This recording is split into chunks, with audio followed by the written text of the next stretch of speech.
What is up, fanboys and fangirls? Welcome to another FanTracks, coming to you, of course, from fanboysanonymous.com. I'm your host, as always, Tony Mango, and joining me are Robert DeFelice. Gonna have freaking sharks with freaking lasers on their head. And Callum Wiggins. Yeah, baby. That was the most understated yeah, baby, I think I've ever heard. I left the yeah, baby for Callum, considering he is the British one. So, seeming as how I have people, like, there are people in rooms across from here with slightly thin walls. I don't exactly want to be screaming it down the microphone. Giving them the wrong impression. Giving the wrong impression. God, don't want them to think I have a girl in here or something. Yeah. That's not your bag, is it? Well, we got a very shagadelic podcast coming to you today because we are spinning off from our A Review to a Kill series about the James Bond franchise, and we're doing something that we had been talking about before of, let's just keep the train going. We're not necessarily talking about a Bond movie here, but we're talking about a Bond parody because we're going to be watching Austin Powers, the first one, International Man of Mystery. It is a classic. It is something we've all seen before, so it's not like this is something that we're going to be, breaking down in the same kind of fashion that we've done with the other ones. Instead, this is going to be a regular FanTracks. So if you don't know how that works after 45 of these, I think, that we've done in the past, then basically we can't give you the movie in any fashion here. That would be a major copyright issue. But if you have a DVD like myself, or you have a digital release, like where are you guys watching this on? I think you're watching it on like a digital platform, right? I have it on HBO Max. Luckily, it's on that platform. I'm watching it on Amazon Prime.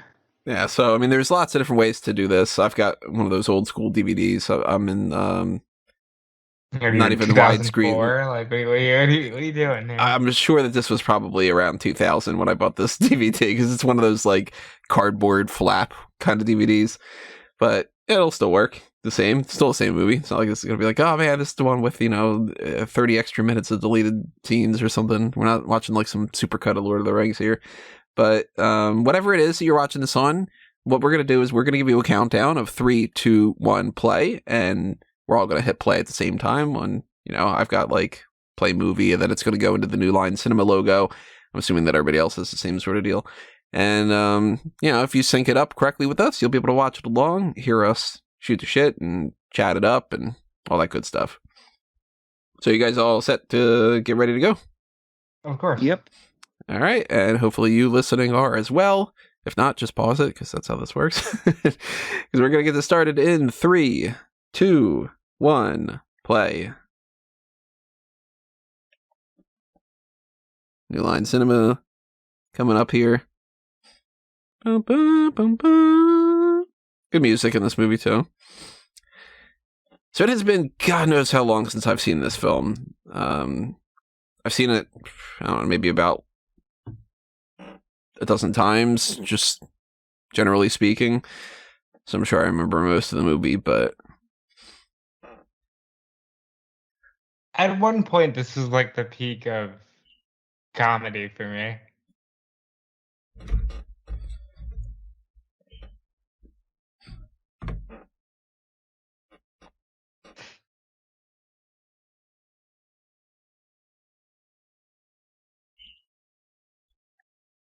There's the old tee hand. Yeah.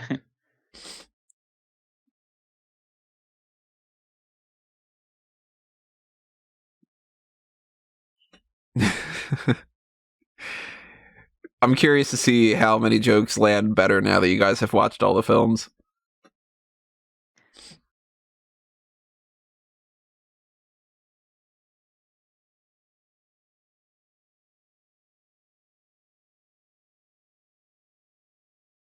That metal hand could not have done wonders in that fire. Be the only thing left.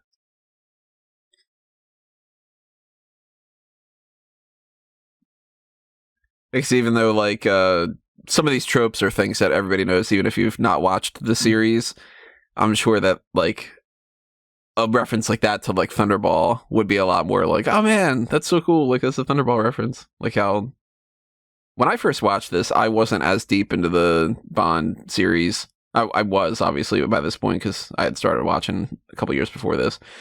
But still, it was kind of like... it felt like it was a different sort of thing than a pure parody.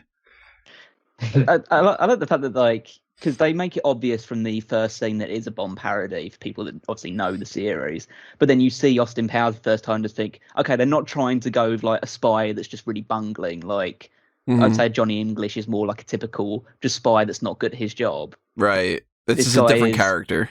Yeah, but he's like the complete opposite of spy. It's almost like they turn the fact that what we talk about in the Bond series is like his character up to 11, because Bond is not a great spy because Bond just tells everybody who he is immediately.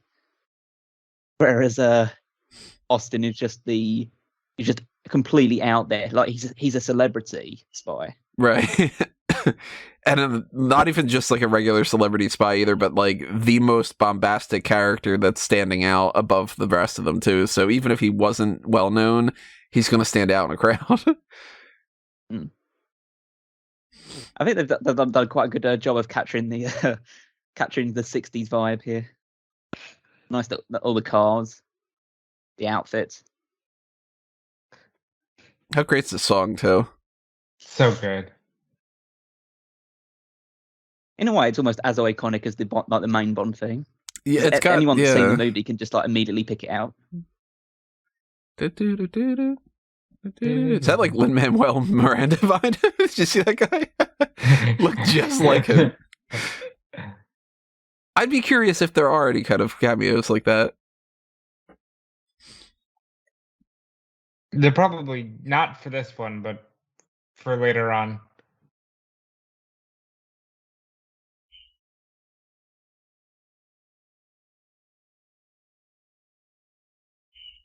The teeth. Yeah.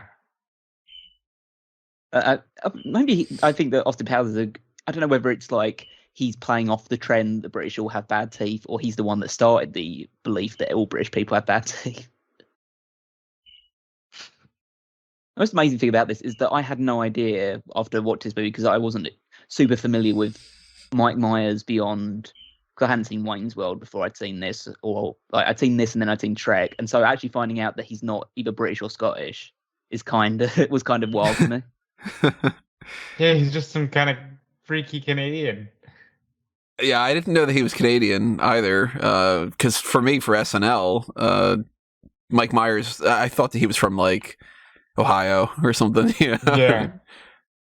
Demi Moore produced this. Oh shit! Yeah, I never noticed that. Who did? Demi Moore. Yeah. Really? Huh. I didn't notice that. Could I even write down? I looked off to my screen for a split second. I just saw the name and just thought, oh, that's interesting. To be fair, this scene could really be in a Bond movie. Yeah. Back in like one of the older ones, yeah, for sure. Hell of an outfit for Kensington. Looks great.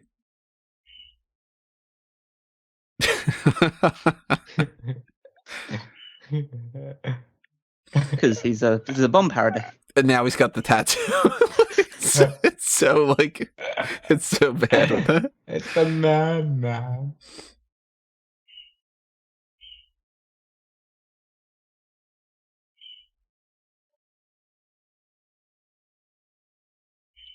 Already more capable than some of the Bond women. Yeah.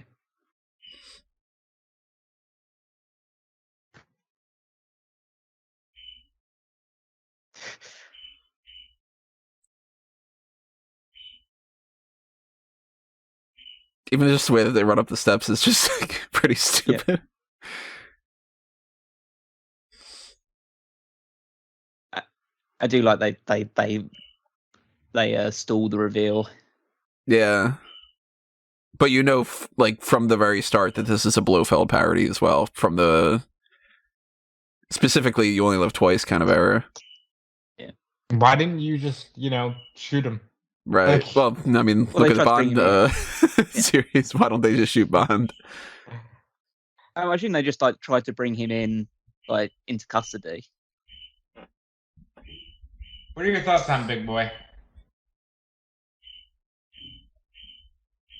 Do you have any thoughts on Big Boy?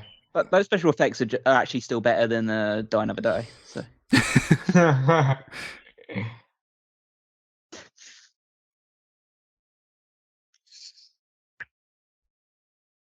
Fucking 90s. Say if they would have had one of those diamond satellites, you could have shot that down just like Icarus, right?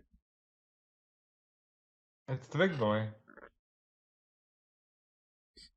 Ron Howard's brother on the left.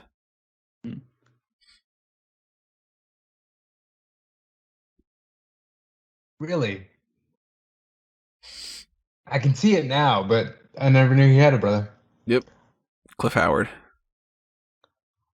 Charles Napier on the right there. He's in so many movies as, oh, I know that guy.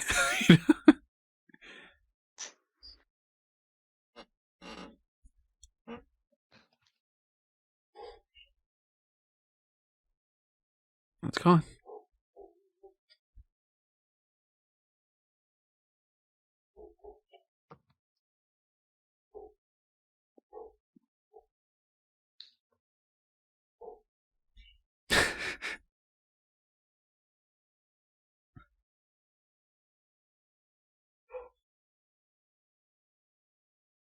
England. The pronunciation there.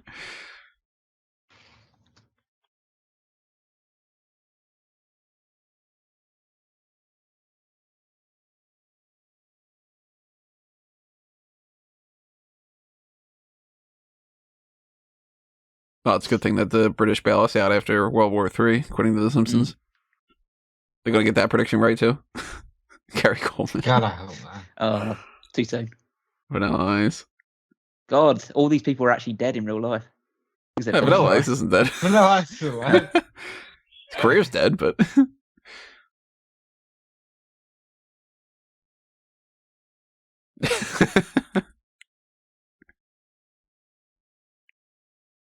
Oh, that's right. I remember loving this joke about the parody from Dr. No.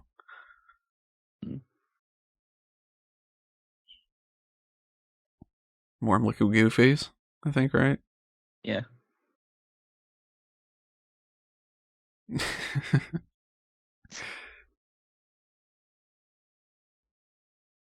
He looks like one of those like little aliens you used to get in the goo. What do you think they put him in? I don't know what sort of viscous fluid that would be. Like a syrup or something? Yeah, maybe. So he took that shower, which means that he doesn't have any radiation anymore.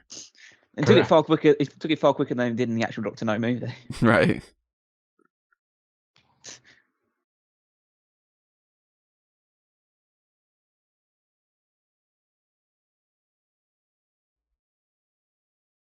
This is peak humor for me. Yeah, this is the part that made me crack up as a kid. Yeah. As simple as it is, it's like a piss joke. It just like, works. Haha, he's still peeing. Right?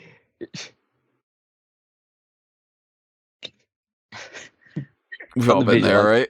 Yeah. He's got 30 years to flush out. It'd be funny if like if stasis works for everything, or like cryogenic freezing works for everything except your bladder.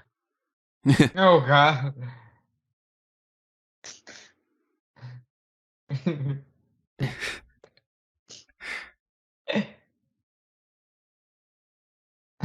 That's the best part of the whole thing. That it just keeps doing this, and then the full blood.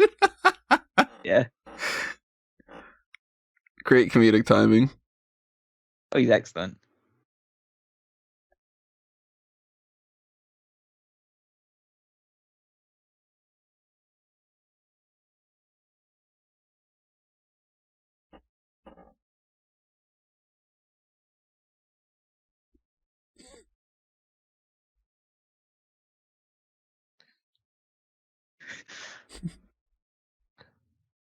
God. He's great too. He's Mr. Ditkovich in Spider-Man 2 and 3.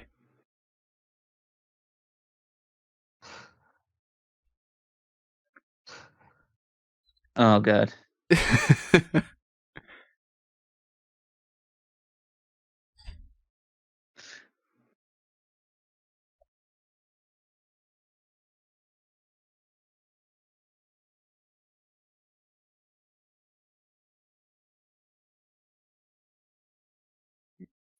No more shouting. Yeah.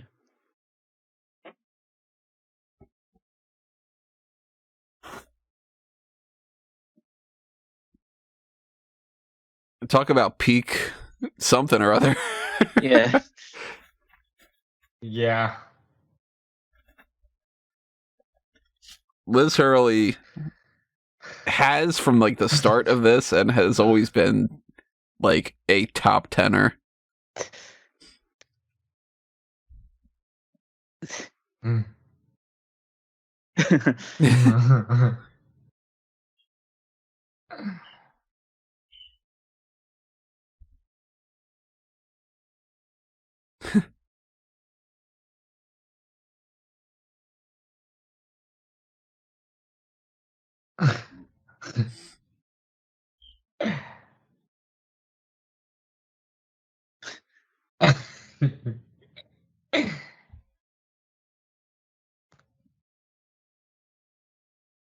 Oh.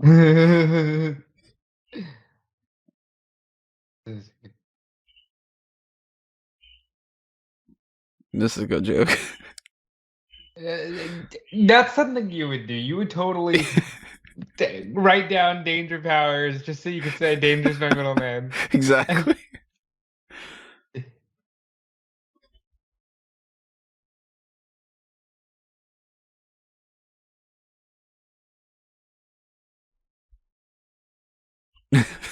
Creepy ass look.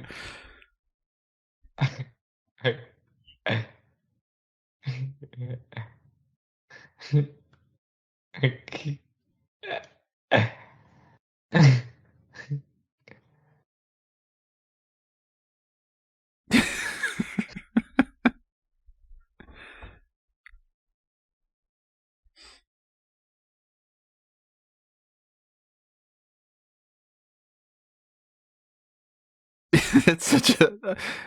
I love when parodies go well past the point of reasonability.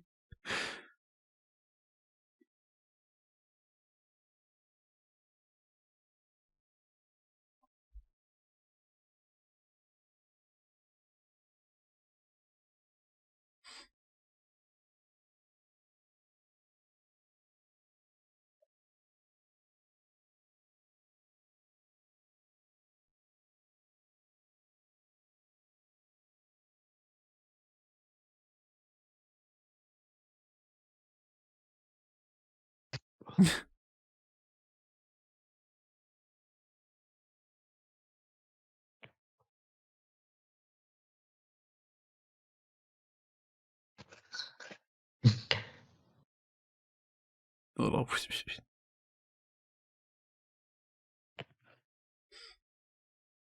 So if you watch the movie on like TV edits and stuff, they of course take out the line about it being a penis pump. It's just like Swedish made pump, and it's very awkward with a little bit of the cut.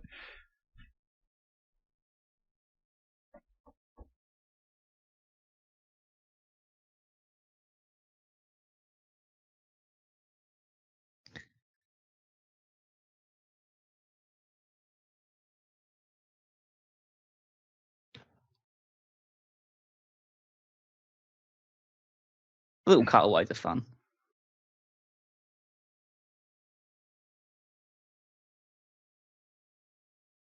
Terrible hair when it comes to Mustafa, right? Mm. Yeah. They were just like, spray paint it.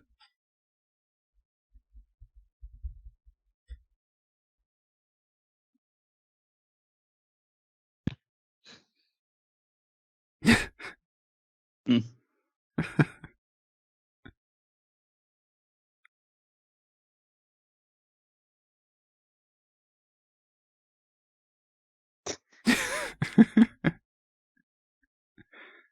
This is so great. Yeah. This is the scene of the film.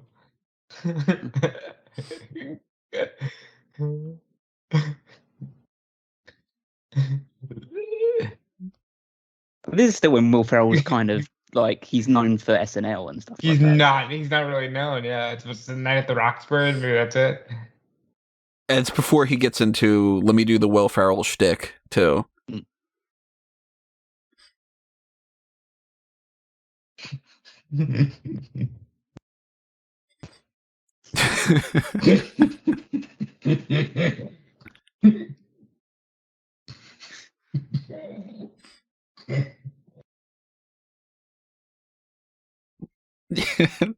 This is so good with this.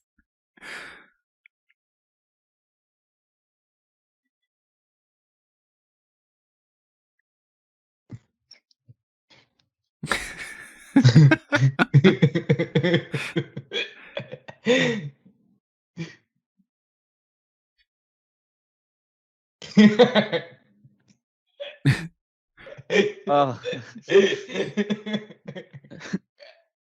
I love the idea that they call him Random Task.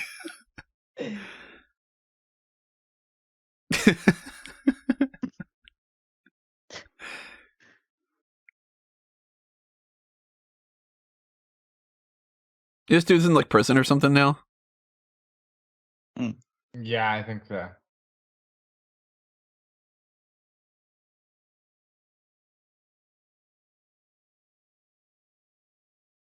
Who throws a shoe, honestly?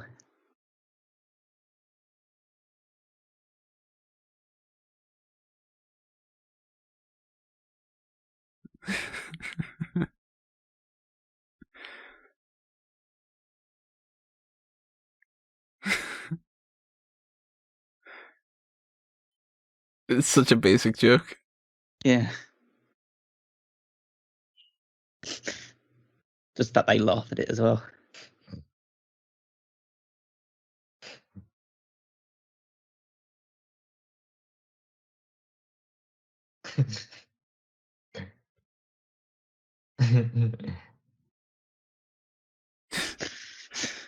Just explaining the joke.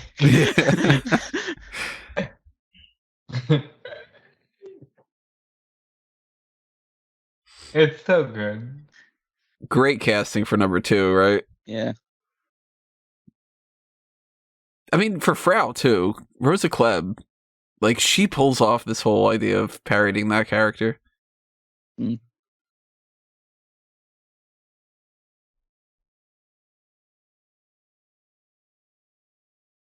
I love the fact these eye patches are rated. Well, he's evil. It was like they've spray painted a Pringle or something. Miniature models of factories. Bah! I don't have anything in bah!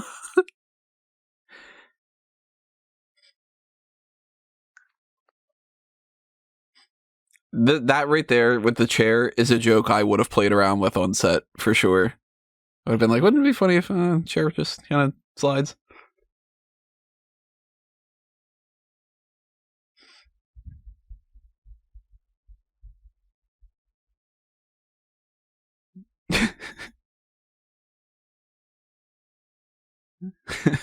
Oh my god. Remember this. Oh, bad timing.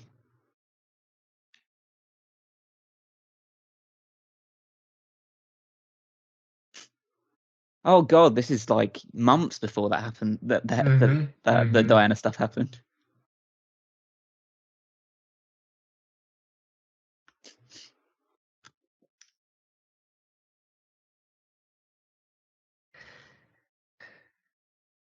Lasers.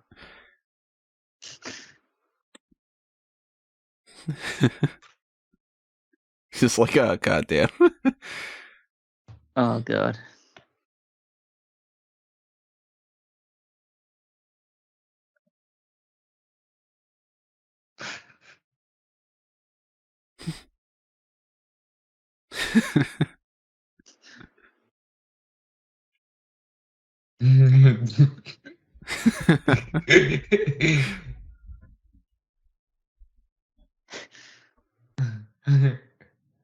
Pretty simple, right? Just carry back over with some of the other plots from the other movies.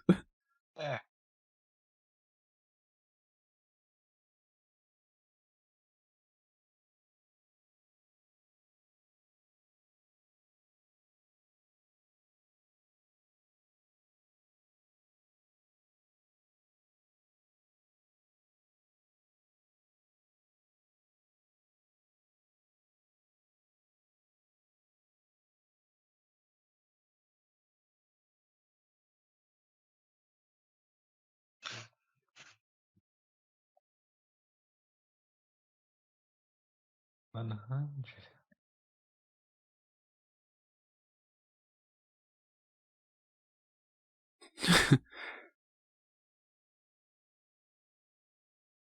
And now we got people that are trillionaires.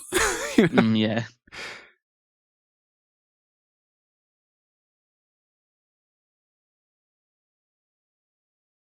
God, at this point, it's 24 years for this movie. Mm. It's almost 30 years again. Yeah. Again, that jet isn't exactly stealthy. Yeah. Nature powers. Great joke.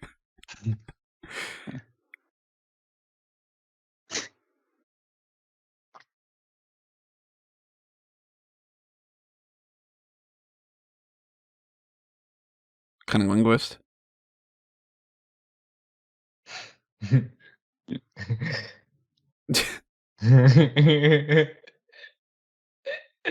Every single descriptor possible. He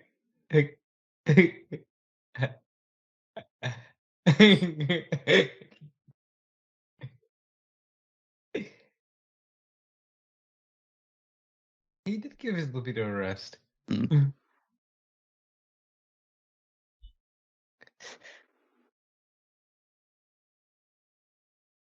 Ladies in the comments, this is going to work for you.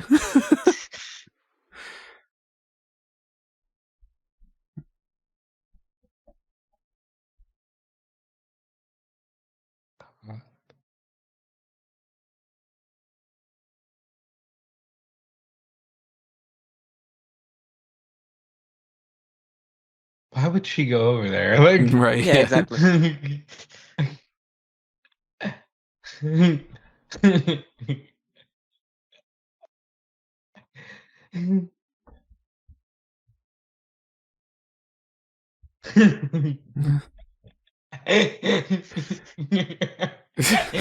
keep his balance.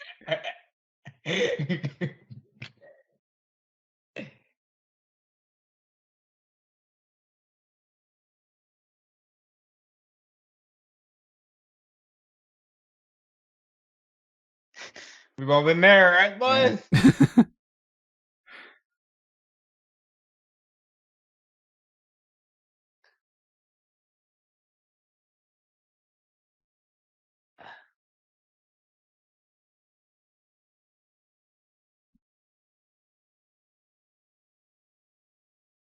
That little giggle ends up going a long way, too.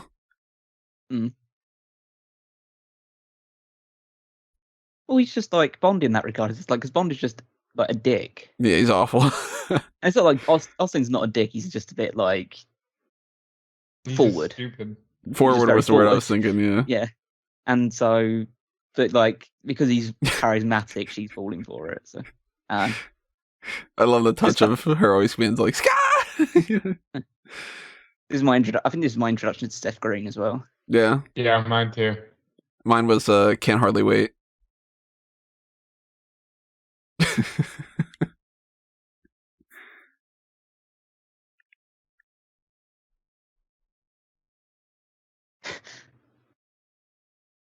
He's so good at this movie, too. Yeah. Give me a hug. The way he does the Macarena thing is one of my favorite jokes. I'm hip. In particular, when he goes, huh? You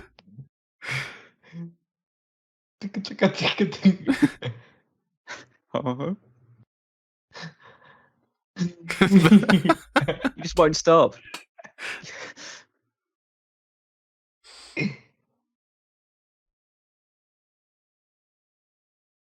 The amount of times that I had that in my head after this movie was ridiculous. I get to go to Vegas, of course. I've never been to Vegas, but I have no interest in going there. I mean, I had to pick the setting from Diamonds Are Forever, surely. Yeah. So, Frank Marino as Joan Rivers.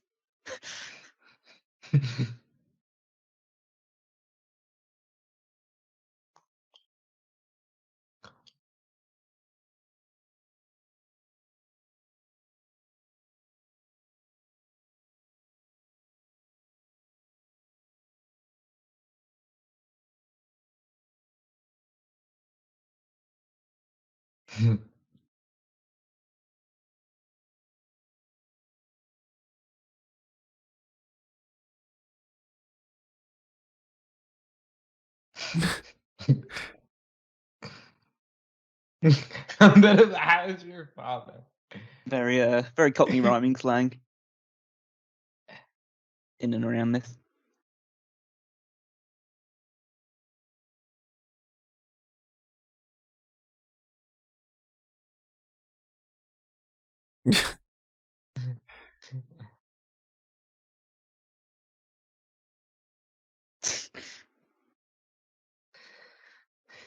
He's got a bit of gun envy. No,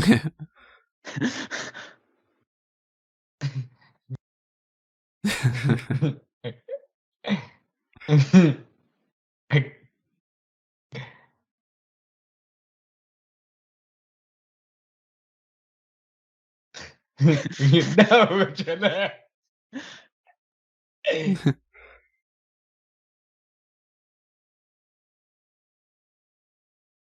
That might be my. I do like the fact whenever she says or anybody who mentions Doctor Evil, he gets super serious. Yeah. Like he's on the job at that point. Not that job, the other job. Super Nazi.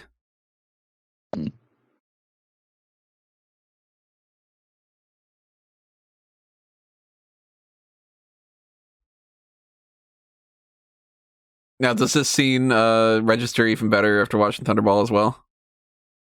Yes. Yeah. Oh yeah, of course. Like this is the Largo character, obviously. So. Mm-hmm. Does he use fly patch?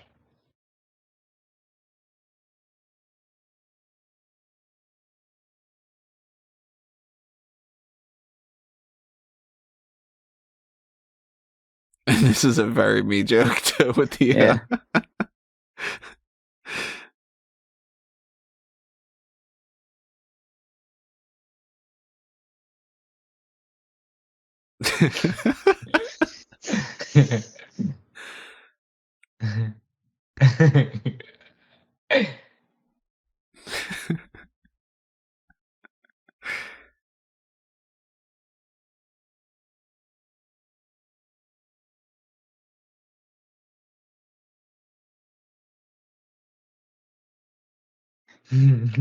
Oh, we know what is his bag. Yeah. That's another great joke.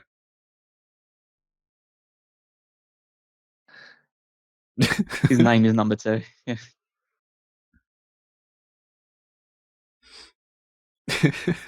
There's the name.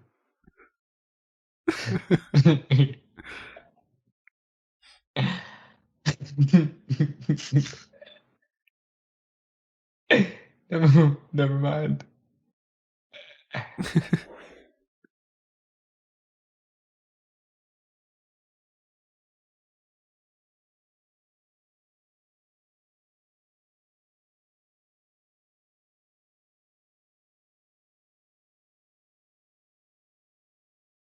So between the two, you got a lot of Fagina and you got Kensington.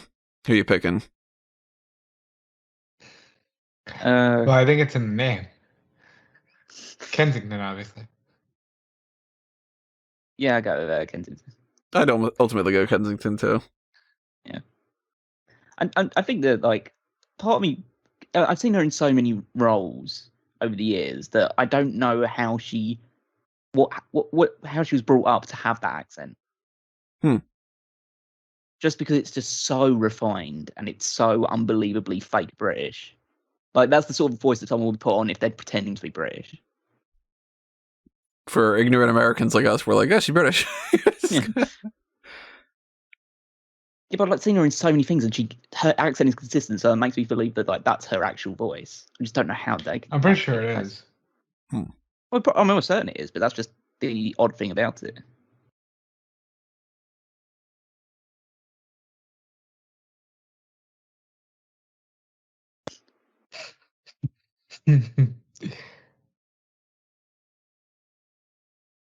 Oh, this is so good. Tom Arnold's a guy too that like he doesn't pop up all that often, but when he does, is he not spot on all the time? Yeah. He's great in like so many different roles.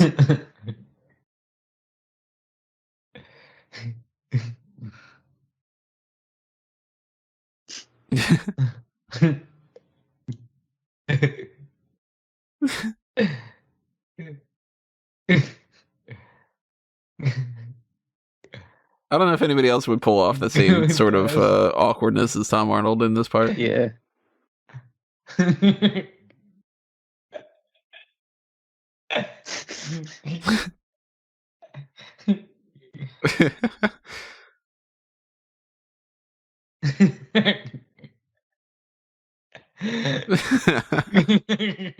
We're gonna get through this. Yeah.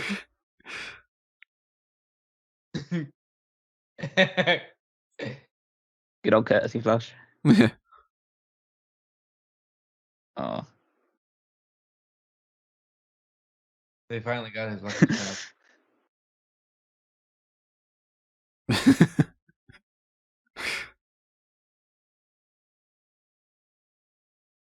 I wonder what the cutaway idea was. Like, I wonder what inspired that. That has to be some kind of in a Bond movie. Yeah, there has to be something else, like some other kind of Bond parody type of thing. Mm. Well, you can get the girls dancing in the intro. It's kind of weird that they didn't do that, right? Yeah. Just the Mountie and everything. Yeah. Everyone laughing. That's Raj's father on Big Bang Theory, isn't it? Yeah, I think so. Oh, they all get shocked afterwards.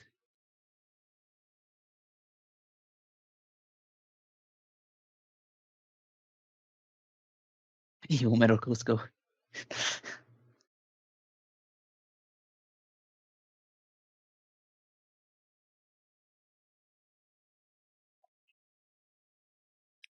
How simple of a set this is too that they filmed. They're just like, I don't know, black background and a table. Just yeah.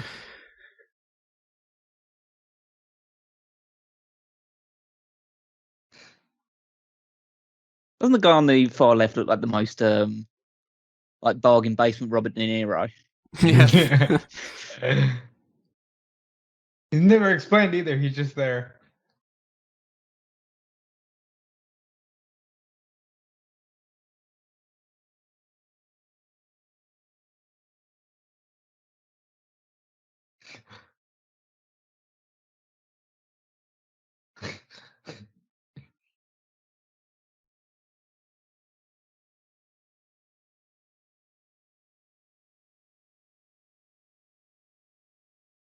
Great.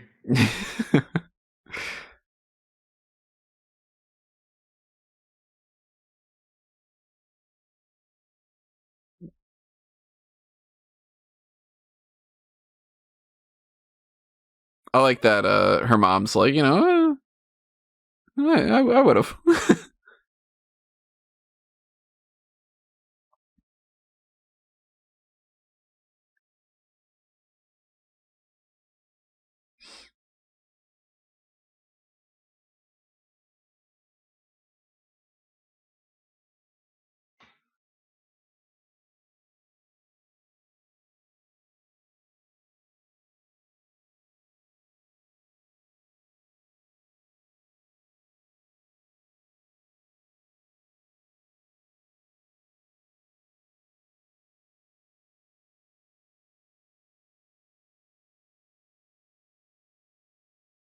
That line's been used so many times for the Bond series.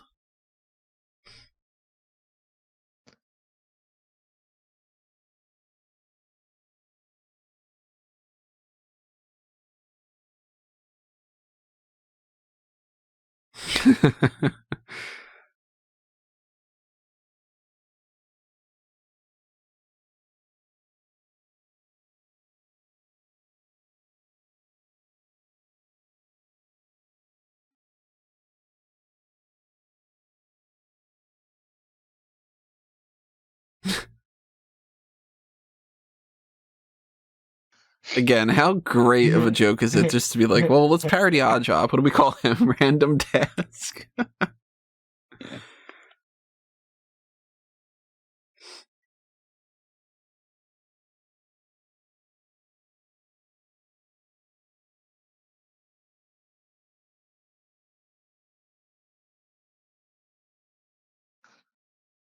Great song. I like the random cutaways to the musical performers. I think you're a good couple seconds ahead. Well, I think I just know the scene. For anybody who does want to know sync up, I am currently at 38:45 right now.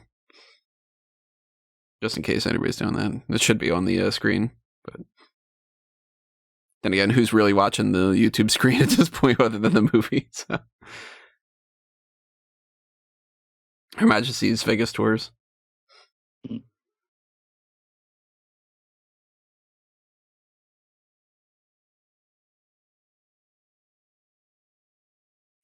Very cheaply made montage sequence too, right?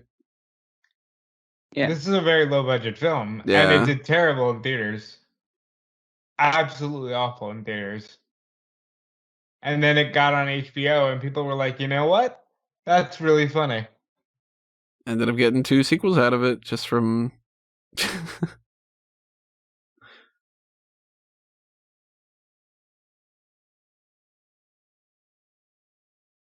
Never been a big fan of Twister.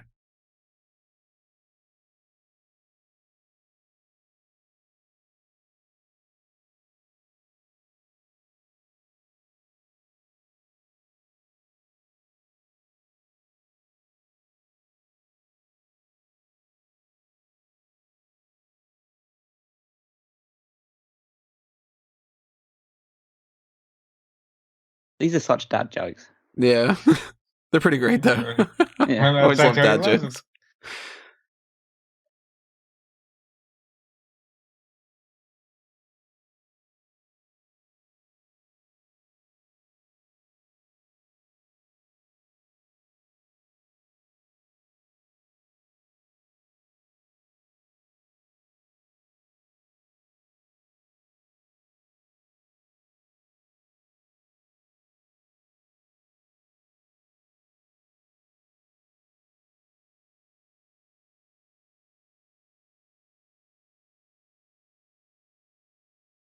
That's Yeah.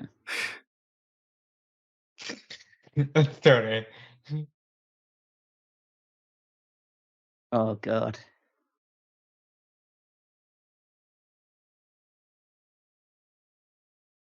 It does make you feel like Tony's used some of these lines in bed before. I can either confirm nor deny.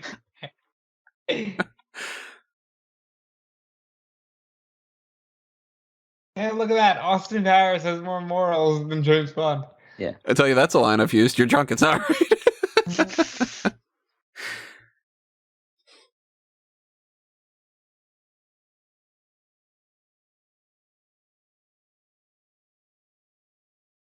It's interesting that they never really talk about the dad. Like,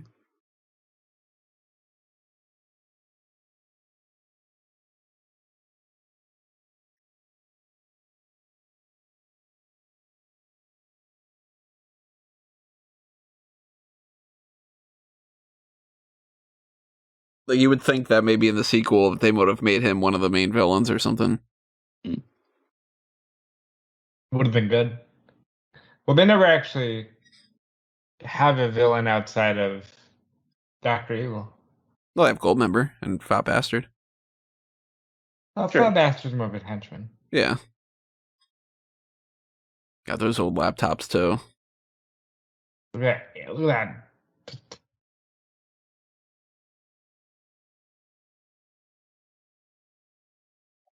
the size of that fucking laptop. Well, this was meant to be like cutting edge at the time. Yeah.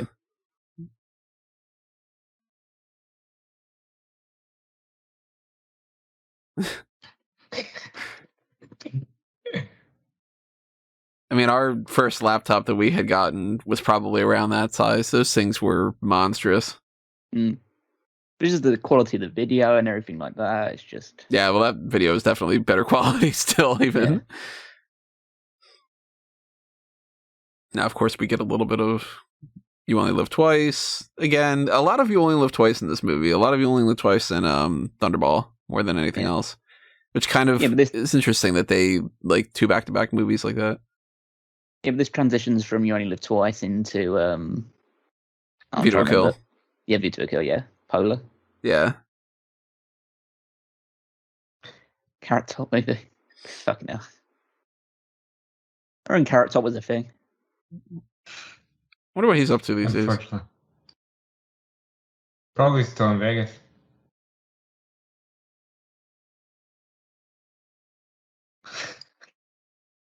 I have to emphasize the F. Not China.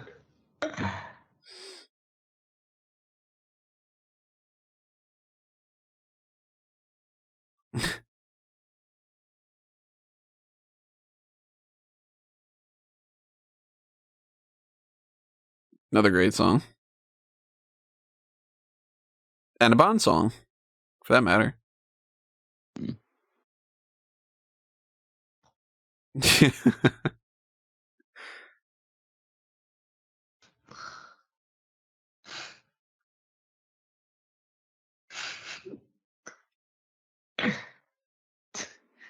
His reaction to all this stuff is just amazing. It's just like, because he's supposed to be like the most like shaggable person in history, and yet he acts like a teenage boy when he sees a woman. He's never seen a woman. Yeah, he acts like the people that are watching the movie, where they're just like, "Oh, holy hell!" Like, you know, that kind of thing. I'm surprised she didn't get more roles out of this, because this actress, I don't remember seeing her in anything else, and it's such a memorable type of character. Mm. Well, to be fair, like with most Bond girls, do you know much about them beyond the fact they were Bond girl? True. But even just being super attractive, you would think that she'd be popping up in some other movies for the next couple of years, just being like, you know, the hot maid in this, or the hot secretary in that, or the object of somebody's lust in such and such, or, you know, like that kind of thing. Even at the very baseline level of just playing off of her looks, like a lot of other people do. Sure, I guess so. But then again, as Rob said, this movie wasn't very successful at the start. True. So I guess she just fell off by that point. Now we get a little bit more of the You Only Live Twice. Mm. It's clear the bubbles did not tickle her Tchaikovsky.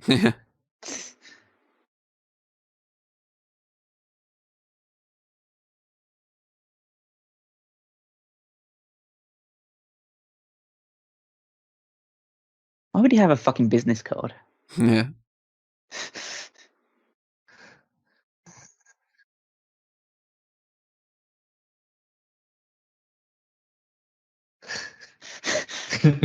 The sometimes not at all line is one of the best. It's just so underrated, that line. Yeah.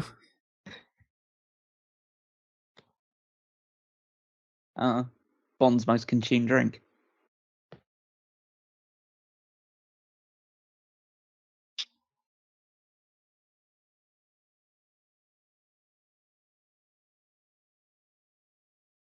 Different bubbles.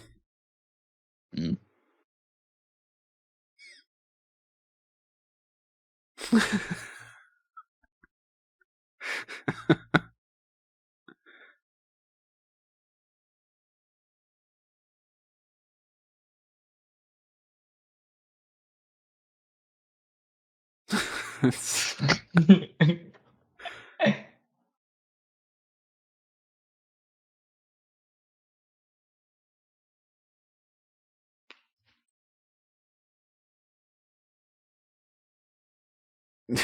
Like,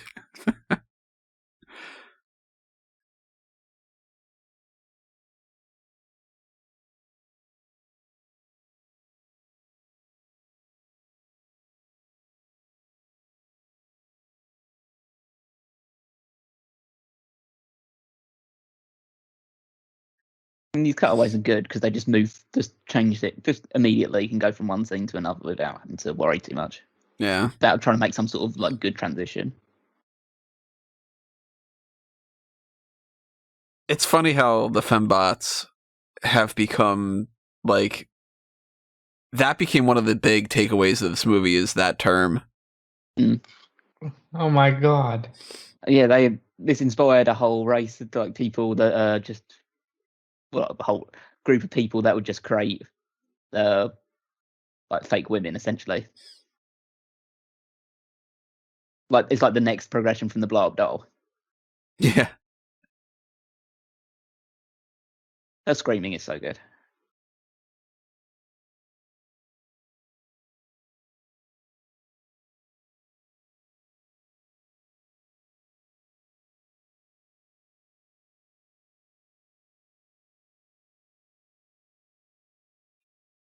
It's like a running gag. So like, there's fembots in every single Austin Powers movie. Are there in Yeah. the third one? In the opening scene, yes. Yeah, well, Britney Spears is a fembot. Spoilers, Cal. I know. We'll forget about that by the third movie. The caliber joke is definitely a joke I would have thrown in. Yeah, and it would get that reaction as well. Yep. But I'd be like, I'm leaving it in. Fuck you guys. And like You know, that that kind of thing. He's fucking explaining the joke again as well. It's like this is becoming. Oh.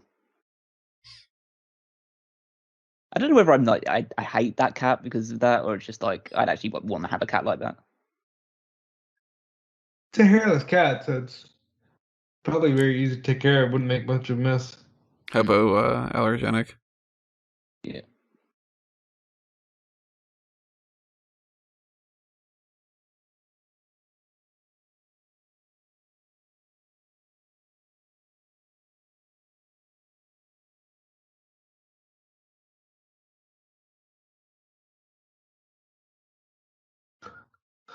I love that they call him Basil Exposition too. Like his name's Exposition.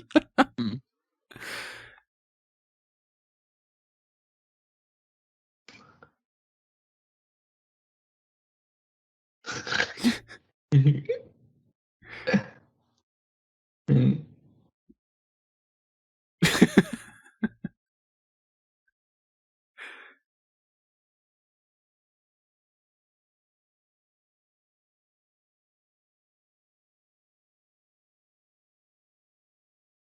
Okay, Don Callis then.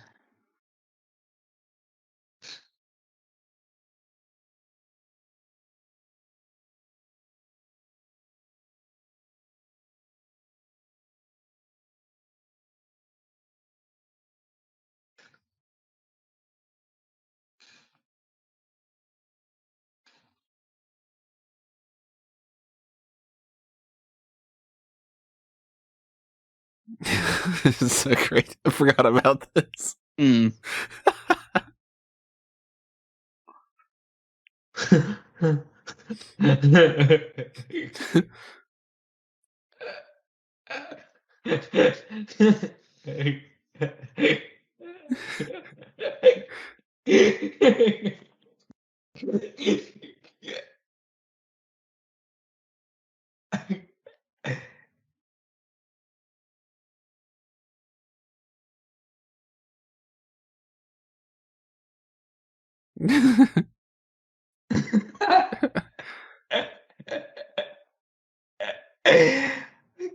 He's just like he just keeps digging deeper and deeper and deeper. Odd choice for the cutaway. Yeah. That's just a prelude to the Love Guru. Yeah. You know, Mike Myers' greatest film. Not the one that killed his career or anything. Yeah. Not a movie that I plan on ever watching, that's for sure. Holy shit, they got Carrie Fisher for this role. It's just like, oh. Yeah, as a kid, I had no idea that was Leia. Because she just looks... I mean, you don't put the buns in her hair, or even just the same hair color, and it does not register. But it's like, that's fucking Princess Leia.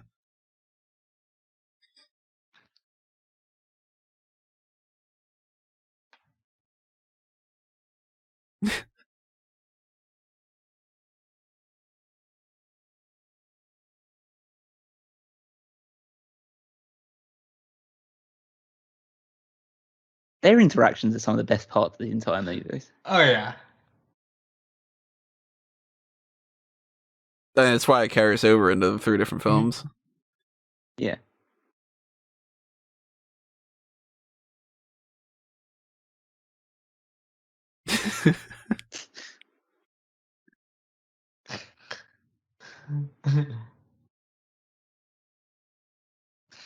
Seth Green is one of those guys that, like,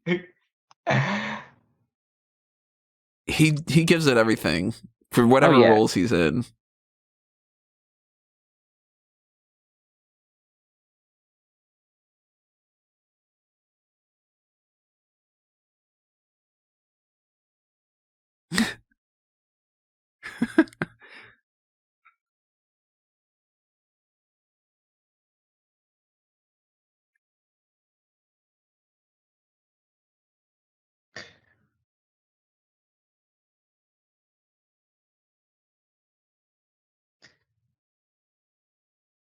Fisher does a good job too. Yeah.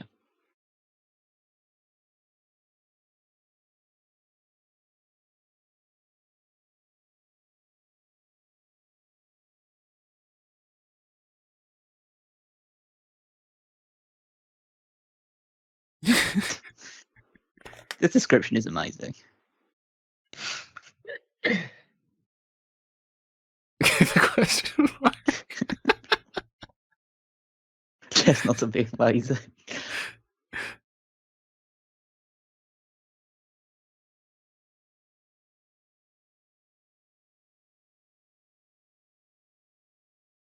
Luge.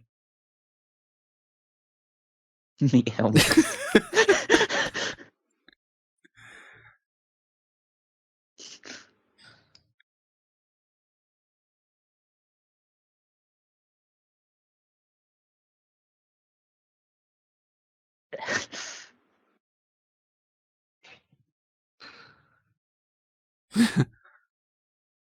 Try a Sean Stroke.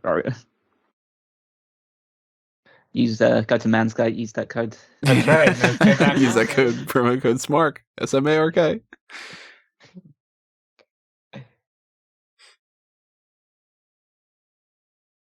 Miss Fagina.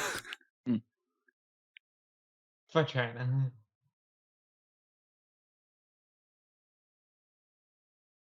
You're not in a relationship. You turned him down quite a lot.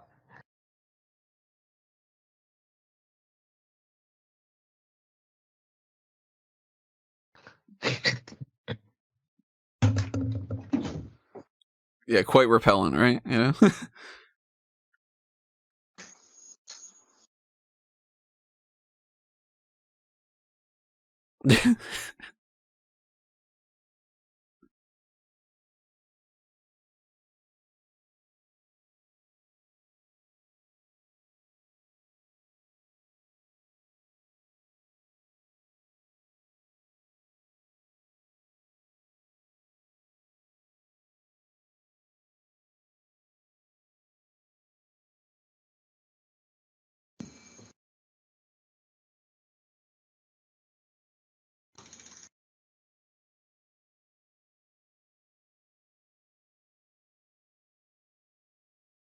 Very true to the Bond franchise that they like skipped over the part where they fall in love and Yeah, just immediately, you're everything to me.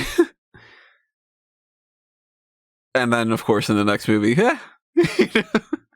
Oh, Here's the next one. at least they gave you a reason. Yeah, that's true.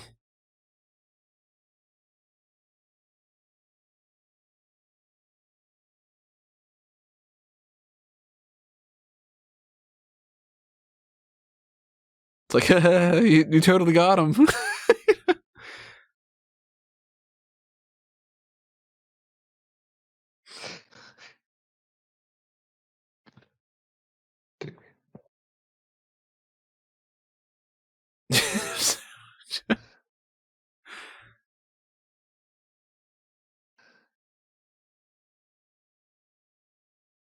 I mean, that would, if you just took somebody from the 60s and you put them into the 90s without an explanation of some of these things, it would be really confusing about like a CD.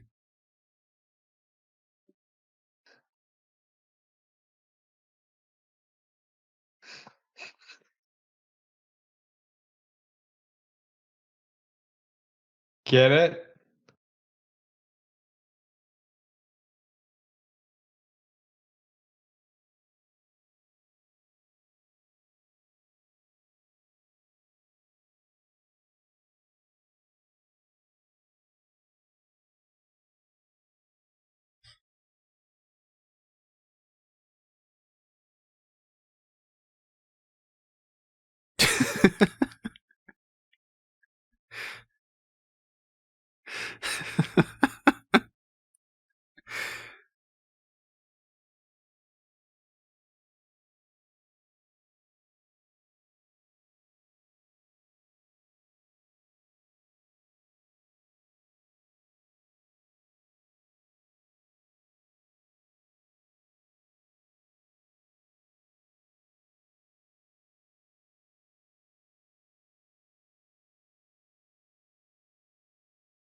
You think with the amount of steel that they've got and the upbringing that Dr. Evil has, he'd be exactly the type of person who would offer somebody a delicatessen in stainless steel?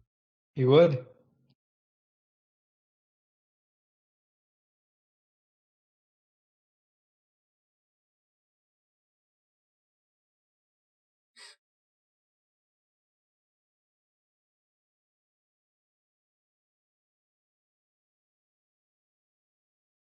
Simple enough.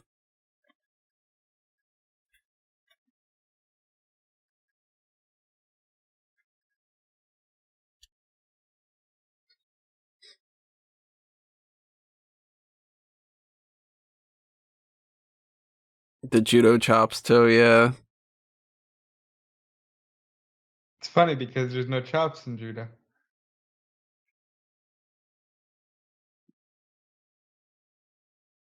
I love this gag.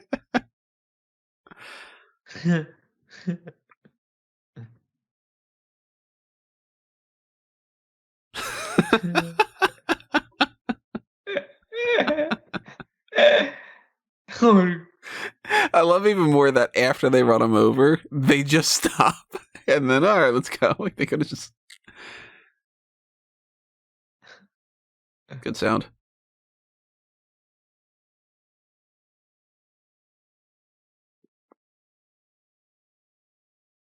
It's funny to think that their most recent movie that they could have been referencing here would have been GoldenEye, one of the absolute most serious ones.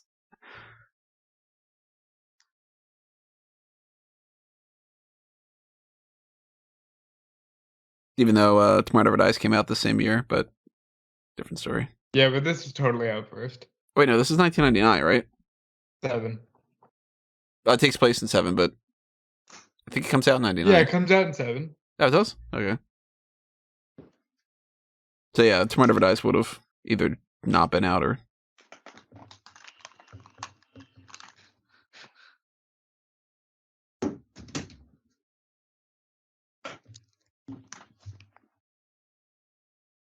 Okay, but does that visual make you horny? Well, Vanessa?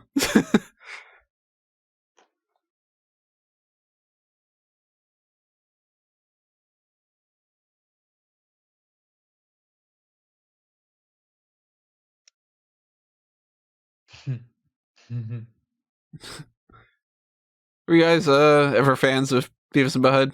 You know I am. Like, Mm. it's dumb. It's me. It's. I never actually watched. I don't think I actually ever really watched that when it was out. I never really liked it as a kid. I don't know if I would have a different opinion about it now since I haven't seen anything in, I mean, probably 20-something years, but...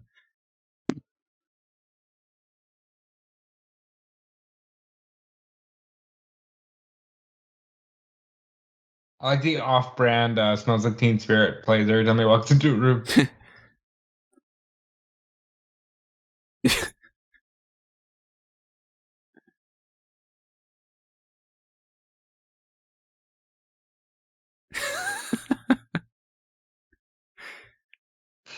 It was cool.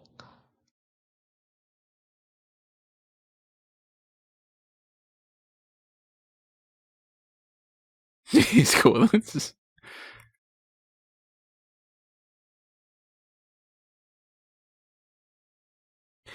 Now, that little thing of that between Frau and Seth, or Scott, it's great that they build on that relationship in the future movies.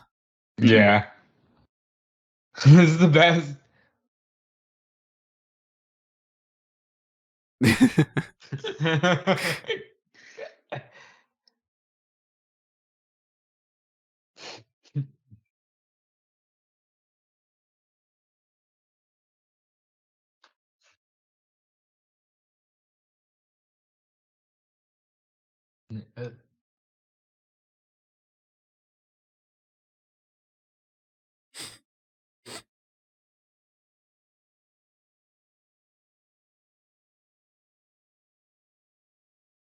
I love that line from Thunderball.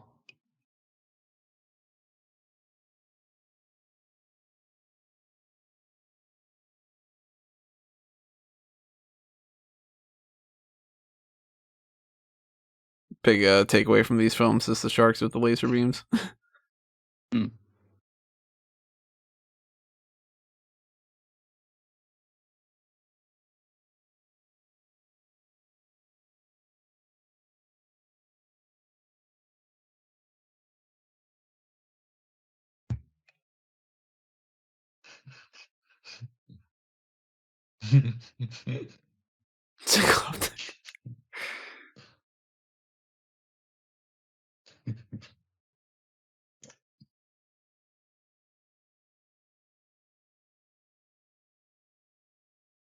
Right.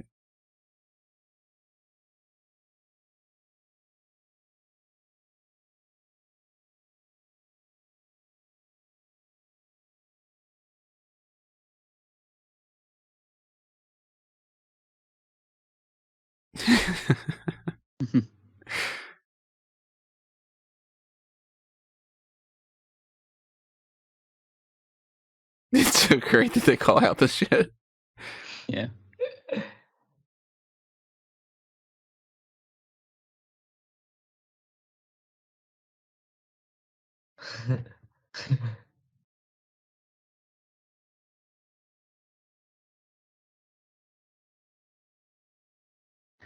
This is where it goes into super parody mode, Yeah.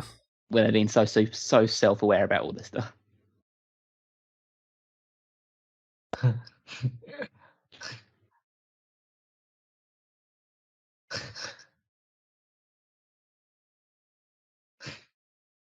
I wonder how much of this they did on the set, like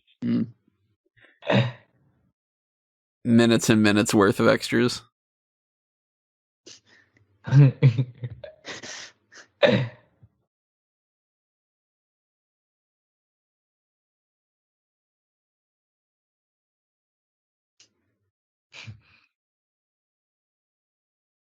Oh, Baggage, your name.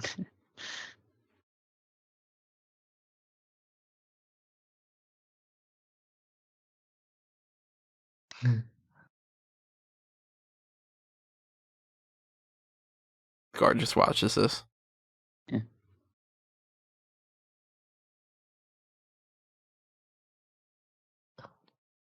Some pretty strong plus.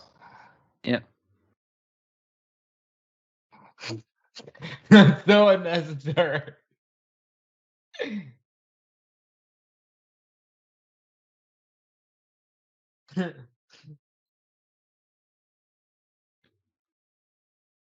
Kick his ass, Seabass.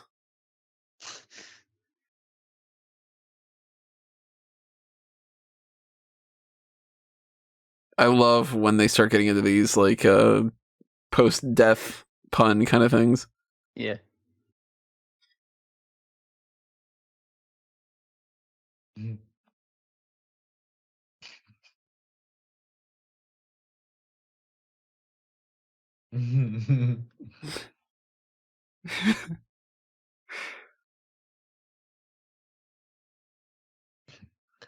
That too, you gotta wonder if those puns on the Bond films, if they have like multiple takes. Just like, which joke's the one that we're gonna really land on?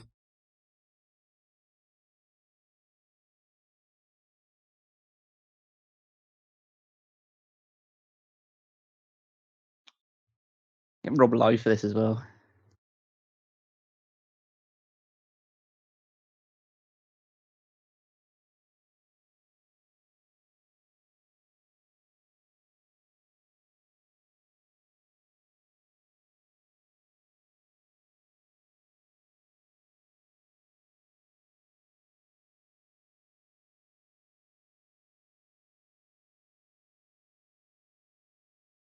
Classic bit coming up.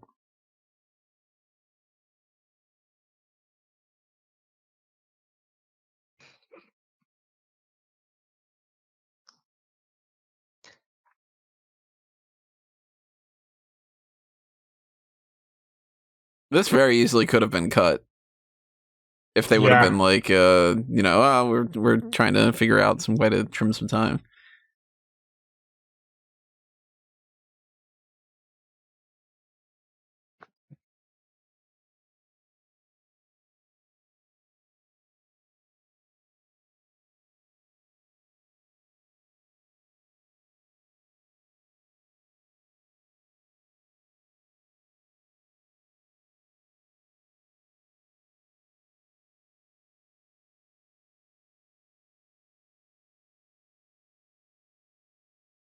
Why?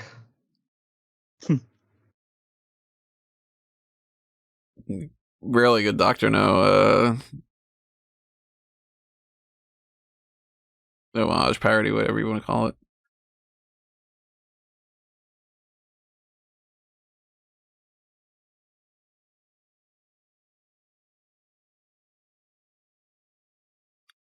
Who's got the better outfit? Dr. Evil with the finger doesn't work right, or Dr. No with the hands?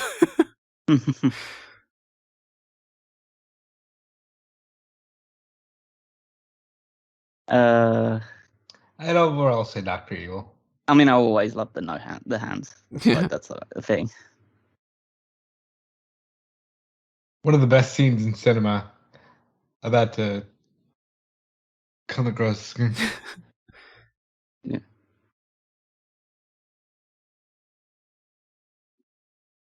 One of these is like a Cindy Margolis or something, I think, right? Not sure.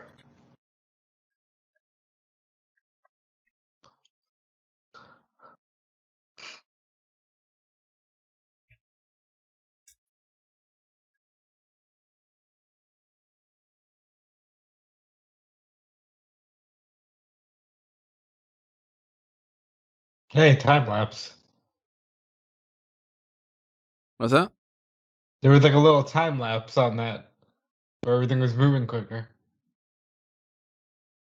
On what? On the when they cut back to this setting.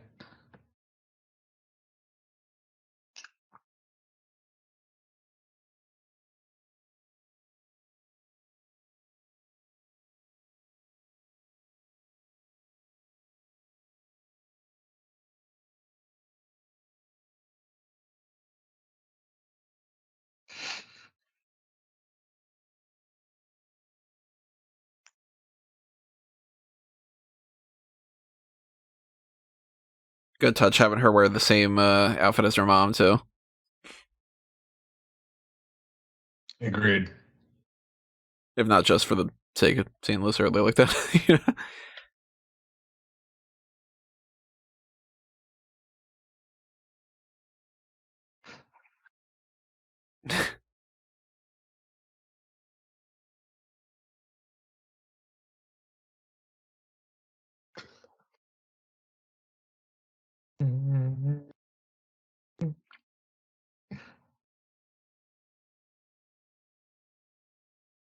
That's healthy.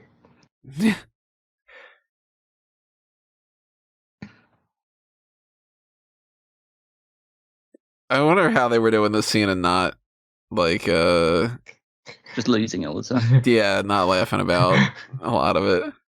Well, I can only imagine that they're. I mean, you never see them on screen at the same time, so I can only assume that they're just there reacting to things, and Austin is there on his own doing it.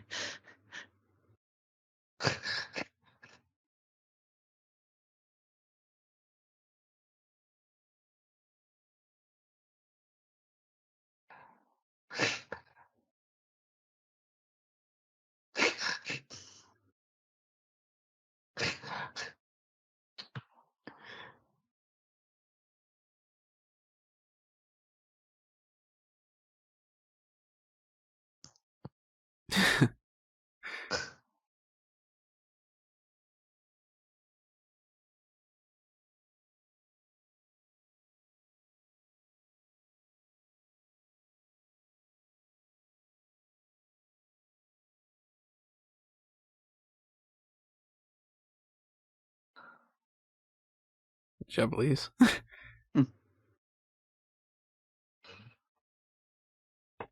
Mojo becomes a big factor, of course.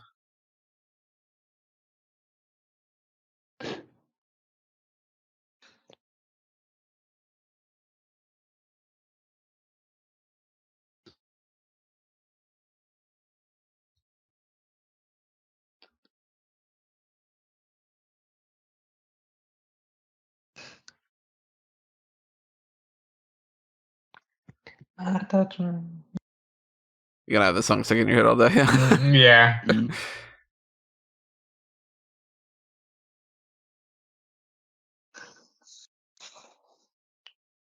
That's funny. One of the guards is gay.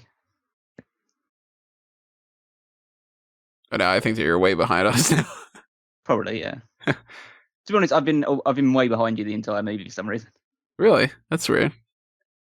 It's like when you said it was it's weird. It's like when you said that you were like it was 38 minutes in or whatever when you're doing a timestamp. I was on 39:40 and I was still behind you. Huh. So either they've done some sort of expanded version that's on the Prime thing or not. No Maybe idea. that is the case. I mean, currently right now, if anybody's trying to sync up, they're shooting at Dr. Evil just had escaped. High trip. Secret. We're on the Agent chopping man. people down the things and shooting the guards. The abort signal. Yeah, I'm caught up now. I love these films. Just like so much of a good time. Like Austin's going to press the button right now. Yeah, good slow-mo. So that's kind of strange that whatever the feed is, you're way ahead and then also way behind and then also caught up. Well, no, I'm just hitting fast forward. Oh, never mind then. Please deliver. I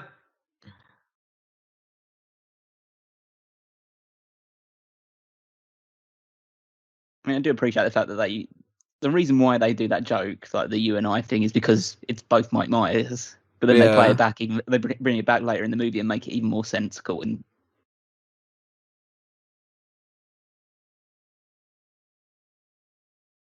Even.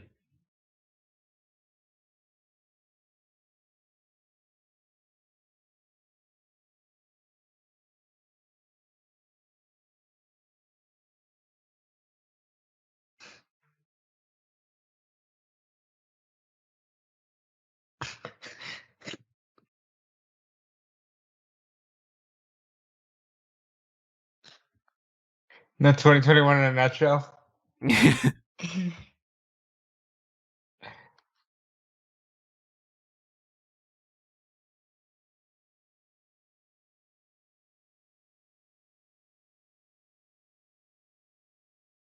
That line holds up.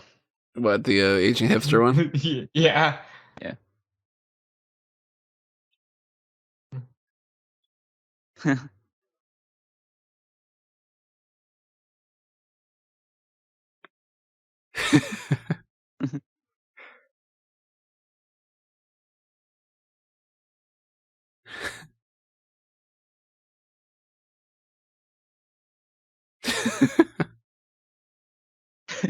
Just a little run afterwards, just running after it.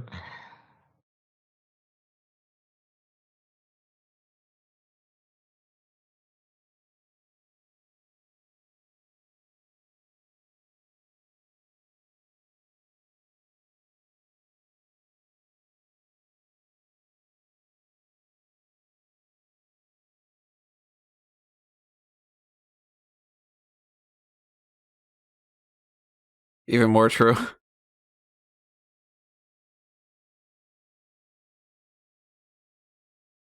He wants to hug him as well. Yeah. That's a good little touch. Yeah.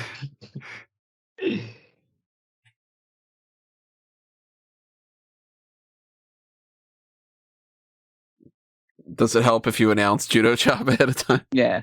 That's where you get the power from. Yeah.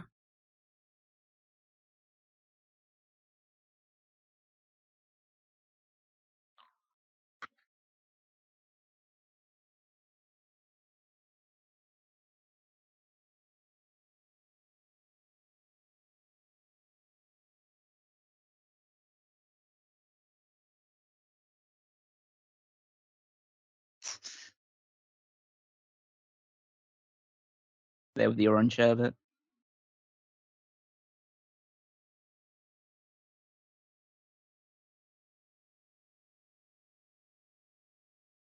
Not my favorite gag. Just landed on the stick shift. It's a little too simple. Yeah.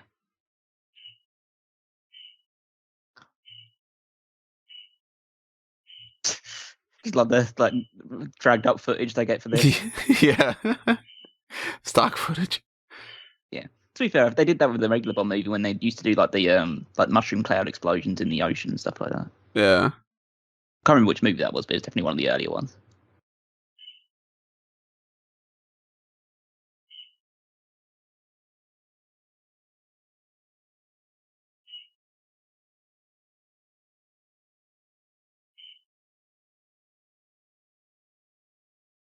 Hey guys, toothpicks.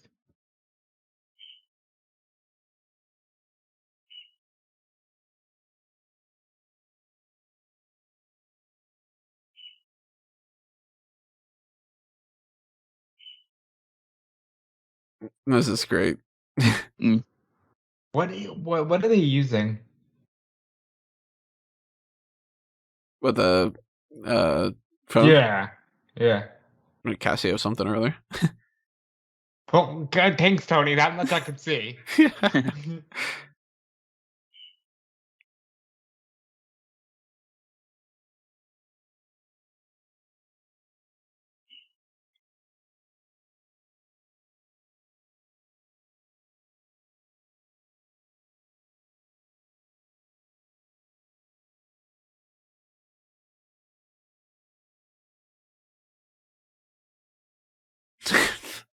Milk gags.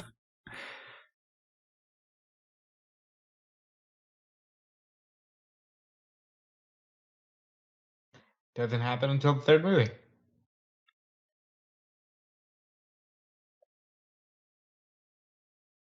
Well, they have to retcon a lot of stuff that they code for the ending here.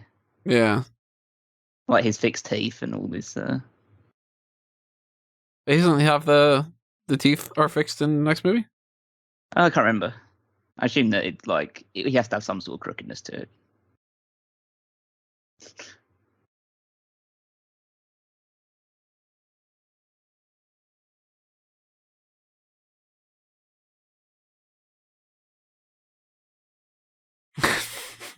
The shoe.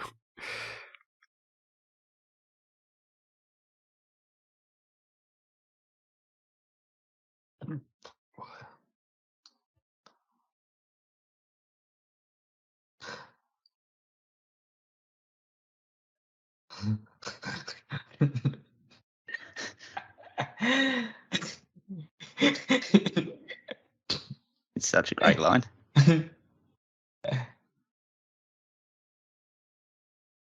I'm glad that doesn't. I don't think the fight like a woman line would go down well today. Nah, definitely not.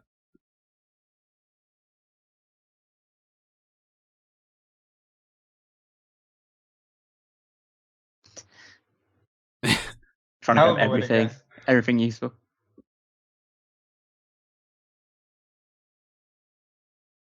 Hell of a way to go. Yeah. Smile on his face, at least.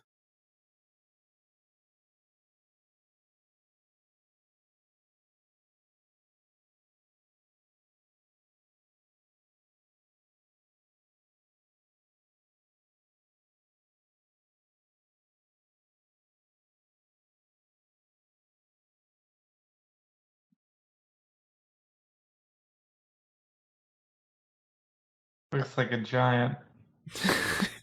That whole run is great. Mm.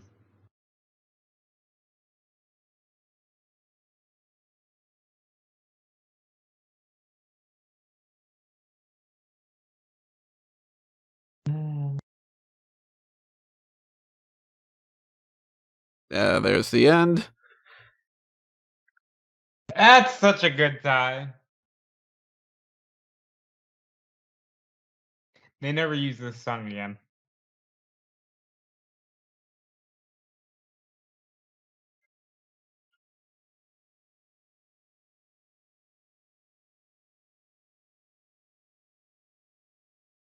I don't remember that they did this whole thing in the credits.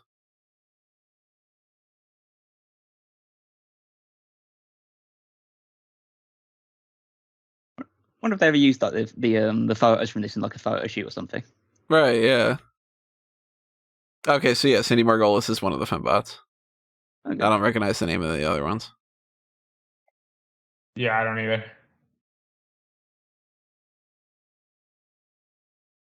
But yeah, the amount of outfits that they've got her trying on, like they put, I don't know how much of a budget they put into this kind of thing compared to some of the other things that they did, but maybe shown some of them.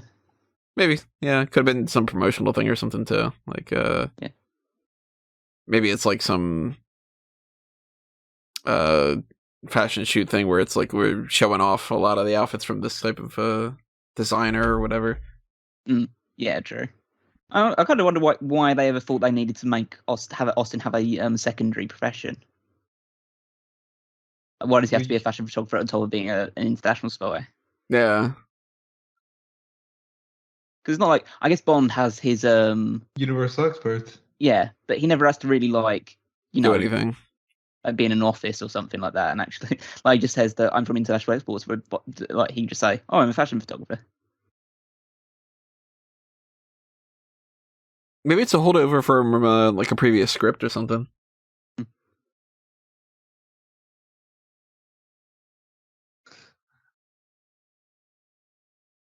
I'm curious if, like, when they were doing the second film, if there was an idea to, I mean, obviously, spoilers if you haven't seen these movies and stuff, if there was an idea to carry on the same characters, or if they were specifically like, if like Liz Hurley, for instance, was like, yeah, I don't really want to come back and do another one of these. Well, I think it would be it's either one or the other, but I'd assume that they'd go down the similar route with the actual like Bond movies and say, yeah, we're going to have a different Bond girl next time, but we need to write off this Bond girl beforehand. Yeah, I assumed that was what their philosophy was, but yeah. Well, I they also deviated enough from they, the Bond series that they could have, carried it over in a different way.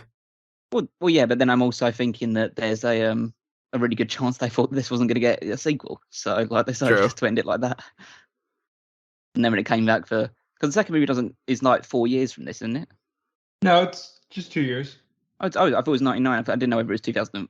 I got the years mixed up. Because it takes 4 years to get to or 3 or 4 years to get to gold member. So it actually did well if you think about the fact that it grossed over 60 million and only cost 16 million to make. Yes, it's profitable for sure. I guess it just wasn't a critical success. It said it got positive reviews. I wonder what it's They'd be currently number two at. at Let's see. Rotten Tomatoes. Yeah, 71% at the moment. Except for critics were. So Rotten Tomatoes has 73% for the tomato meter, 77 for audience score.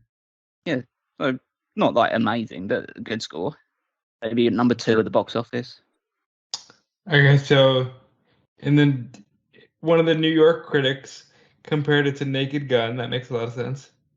Yeah, it's hard not to compare it to Naked Gun.